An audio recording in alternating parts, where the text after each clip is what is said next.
Hello friends, welcome to our channel. இன்றைக்கி நம்ம எல்லாத்துக்கும் ரொம்ப பிடிச்ச ஒரு கேக் ரெசிபி தான் பார்க்க போகிறோம். Honey cake. இந்த ஹனி கேக் செய்கிறது ரொம்ப ஈஸி.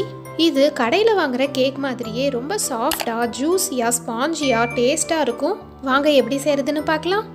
ஹனி கேக் செய்கிறதுக்கு ஃபஸ்ட்டு கேக் மாவு ரெடி பண்ணிடலாம். அதுக்கு ஒரு மிக்சிங் பவுல் எடுத்துக்கலாம். அதில் ஒரு எக்கு நான் எடுத்திருக்கேன். ஒரு முட்டையை நம்ம இதில் சேர்த்துக்கலாம். இதை ஒரு விஸ்கு வச்சோ அல்லது ஸ்பூன் வச்சோ நல்லா கலந்துக்கலாம். நல்லா இந்த மாதிரி நுர வர மாதிரி மிக்ஸ் பண்ணதுக்கப்புறம் அரை கப் சுகர் நான் இதில் சேர்த்துக்கிறேன். இது 100 கிராம் அளவு இருக்கும். ரெண்டையும் நல்லா மிக்ஸ் பண்ணிக்கோங்க. எக்கில் இருக்க இந்த எல்லோ கலர் போய் நல்லா ஒயிட்டிஷாக ஆகிற அளவுக்கு நல்லா மிக்ஸ் பண்ணிக்கோங்க. பாருங்கள், 10 மினிட்ஸ் நல்லா மிக்ஸ் பண்ணதுக்கப்புறம் எல்லோ கலர் போய் ஒயிட் கலரில் நம்மளுக்கு கிடச்சிருக்கு. இந்த மாதிரி நல்லா பீட் பண்ணிங்கன்னா கேக் நல்லா சாஃப்டாக வரும். இது கூட 1/4 கப் அளவு ரீஃபைண்ட் ஆயில் சேர்த்துக்கிறேன். கடலெண்ணெயோ நல்லெண்ணெயோ நீங்கள் யூஸ் பண்ணிங்கன்னா அதோட ஸ்மெல் கேக் பேக் பண்ணதுக்கப்புறமும் வரும். அதனால் ஸ்மெல் இல்லாத எண்ணெயாக பார்த்து சேர்த்துக்கோங்க. இதையும் நம்ம கலந்துடலாம். ஆயிலுக்கு பதிலாக வெண்ணெயை கூட நீங்கள் இதில் உருக்கி சேர்த்துக்கலாம். இது கூட காய்ச்சி ஆற வச்ச பால் நான் அரை கப் அளவு எடுத்துக்கிறேன். இது 100 மில்லி இருக்கும். இதையும் நம்ம இதில் சேர்த்துக்கலாம். நீங்கள் முட்டை சேர்த்திக்க வேணாம்னு நினச்சிங்கன்னா முட்டைக்கும் பாலுக்கும் பதிலாக நீங்கள் 3/4 கப் தயிர் நீங்கள் இதில் சேர்த்துக்கலாம். சர்க்கரையை நம்ம ஃபஸ்ட்டே எக்கில் மிக்ஸ் பண்ணும்போது பாதி அளவுக்கு நல்லா கரைஞ்சிருக்கும். இப்போ ஆயில் பாலெல்லாம் சேர்த்திருக்கனால நல்லா லிக்விடாக இருக்கனால சர்க்கரை கரையாமல் இருந்தால் கூட மீதியும் நல்லா கரைஞ்சிரும். சர்க்கரை கரையிற அளவுக்கு நல்லா மிக்ஸ் பண்ணிக்கோங்க. இது கூட ஃப்ளேவருக்காக நான் 1 டீஸ்பூன் வெண்ணிலா எக்ஸ்ட்ராக்ட் சேர்த்துக்கிறேன். வெண்ணிலா எக்ஸ்ட்ராக்ட் சேர்த்திக்கிறது ஆப்ஷனல் தான். இது வேண்டாம்னா நீங்கள் இந்த ஸ்டெப்பை ஸ்கிப் பண்ணிடலாம். எல்லாமே நல்லா கலந்து வர அளவுக்கு நல்லா மிக்ஸ் பண்ணிக்கோங்க. பாருங்கள், இப்போ எல்லாமே நல்லா கலந்தாச்சு. அடுத்தது நம்ம மாவு சேர்த்துக்கலாம். 1 கப் மைதா மாவு நான் சேர்த்துக்கிறேன். இது 200 கிராம் இருக்கும். மைதா மாவுக்கு பதிலாக நீங்கள் கோதுமை மாவு கூட சேர்த்துக்கலாம். ஆனால் டேஸ்ட்டு வந்து கொஞ்சம் மாறுபடும். 1 டீஸ்பூன் பேக்கிங் பவுடர் சேர்த்துக்கிறேன். அரை டீஸ்பூன் பேக்கிங் சோடா சேர்த்துக்கிறேன். உங்ககிட்ட பேக்கிங் பவுடர் இல்லைன்னா பேக்கிங் சோடாவே 1 டீஸ்பூனாக சேர்த்துக்கோங்க. உப்பு ஒரு 1/4 டீஸ்பூன் சேர்த்துக்கிறேன். இது எல்லாமே நம்ம நல்லா சலிச்சு எடுத்துக்கலாம். சலிச்சு எடுக்கும்போது கேக் மாவு கட்டி இல்லாமல் சாஃப்டாக வரும். இதை நம்ம கட்டி இல்லாமல் மெதுவாக கலந்துக்கலாம். கலக்கும் போது ஒரே டைரெக்ஷனில் கலந்துக்கோங்க. கேக் மாவை எப்போவும் நம்ம அதிகமாக கலந்துடக்கூடாது, அப்புறம் கேக் நல்லா வராது. ஒரே டைரெக்ஷனில் மெதுவாக கலந்துக்கோங்க. பாருங்கள், கட்டி இல்லாமல் கேக் மாவை நல்லா கலந்தாச்சு.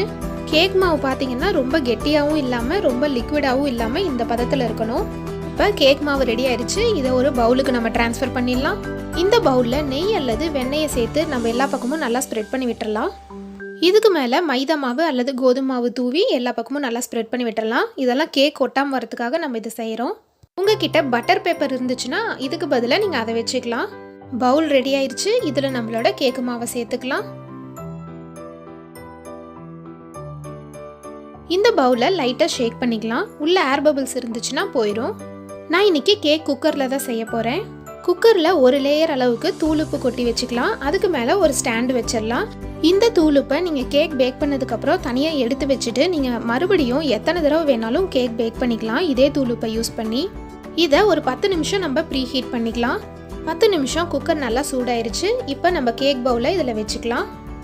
இந்த கேக் பவுலுக்கும் குக்கருக்கும் நடுவில் கேப் இருக்க மாதிரி பார்த்துக்கோங்க. குக்கர் மூடியில் கேஸ்கெட்டும் விசிலும் போடாமல் இதை ஒரு 30 நிமிஷம் மீடியம் ஃப்ளேமில் மூடி வச்சுக்கலாம். உங்களோட கேக் மாவோட அளவும் பவுல் சைஸையும் பொறுத்து கேக் பேக் ஆகிறது கொஞ்சம் வேரி ஆகும். 5 நிமிஷம் முன்ன பின்ன ஆகலாம். நாம் இப்போ 30 நிமிஷம் கழித்து இதை ஓப்பன் பண்ணி பார்க்கலாம். இப்போ 30 நிமிஷம் ஆயிடுச்சு. நம்ம கேக் எப்படி வந்திருக்குன்னு பார்க்கலாம். கேக் சூப்பராக பேக் ஆகிருக்கு. இதை ஒரு டூத் பிக் இல்லைன்னா கத்தி வச்சு நம்ம உள்ளே விட்டு பார்த்தோம்னா கேக் மாவு ஒட்டாமல் வந்துச்சுன்னா கேக் ரெடி ஆயிடுச்சுன்னு அர்த்தம். பாருங்கள், ஒட்டாமல் வந்திருக்கு. நம்ம கேக் ரெடி ஆயிடுச்சு. இதை நம்ம வெளியே எடுத்துக்கலாம். கேக் நல்லா ஆறட்டும். அதுக்குள்ளே நம்ம ஹனி சிரப் ரெடி பண்ணிடலாம். அதுக்கு ஒரு பவுலில் 1/4 கப் அளவு தண்ணி சேர்த்துக்கிறேன். 2 டேபிள் ஸ்பூன் அளவு சர்க்கரை சேர்த்துக்கிறேன்.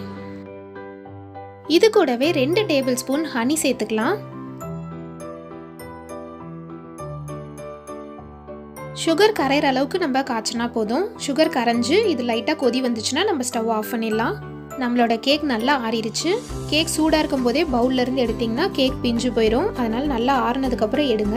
ஓரங்களில் கத்தி வச்சு லைட்டாக நம்ம இது மாதிரி எடுத்து விட்டுக்கலாம்.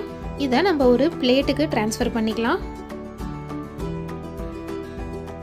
இதை லைட்டாக நம்ம தட்டி விட்டுடலாம். நம்மளோட கேக் சூப்பராக பேக் ஆகிருக்கு. இதை நம்ம திருப்பி போட்டுக்கலாம்.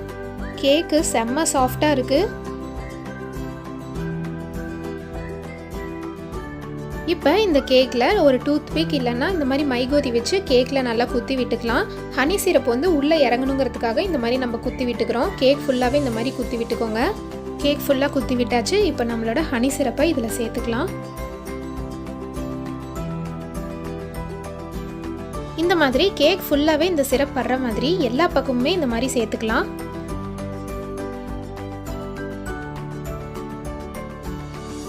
இப்போ அதே பவுலில் கொஞ்சம் மீதி ஹனி சிரப் இருக்குது. இதுலேயே நம்ம கிசான் ஜாம் வந்து 3 டேபிள் ஸ்பூன் சேர்த்துக்கலாம்.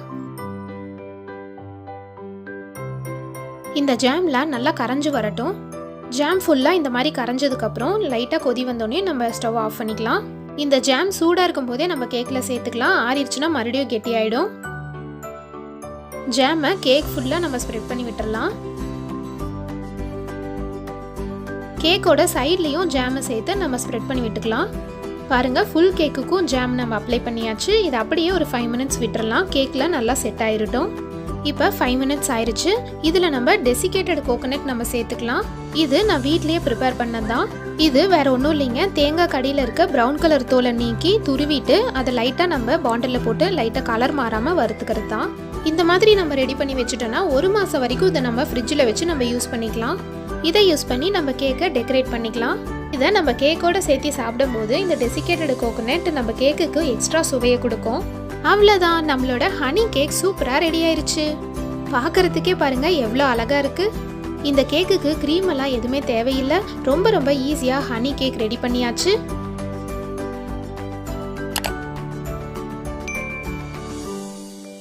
இதை நம்ம கட் பண்ணலாம்.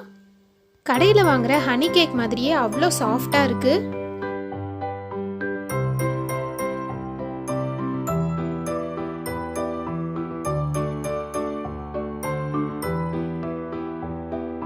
பாருங்க, ரொம்ப ஜூஸியா ஸ்பாஞ்சியா சூப்பரா இருக்கு.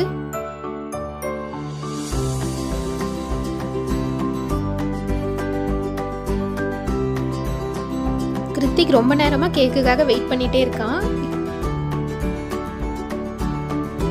டேஸ்ட் அவ்வளோ சூப்பராக இருக்குது.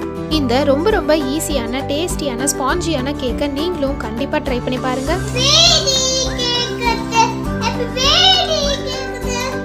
நீங்களும் இந்த கேக் ரெசிபியை உங்கள் வீட்டில் ட்ரை பண்ணி பார்த்துட்டு எப்படி இருந்துச்சுன்னு எனக்கு மறக்காமல் கமெண்ட் பண்ணுங்கள். இந்த வீடியோ பிடிச்சிருந்தா நம்ம சேனலுக்கு சப்ஸ்கிரைப் பண்ணுங்கள். தேங்க்ஸ் ஃபார் வாட்சிங்.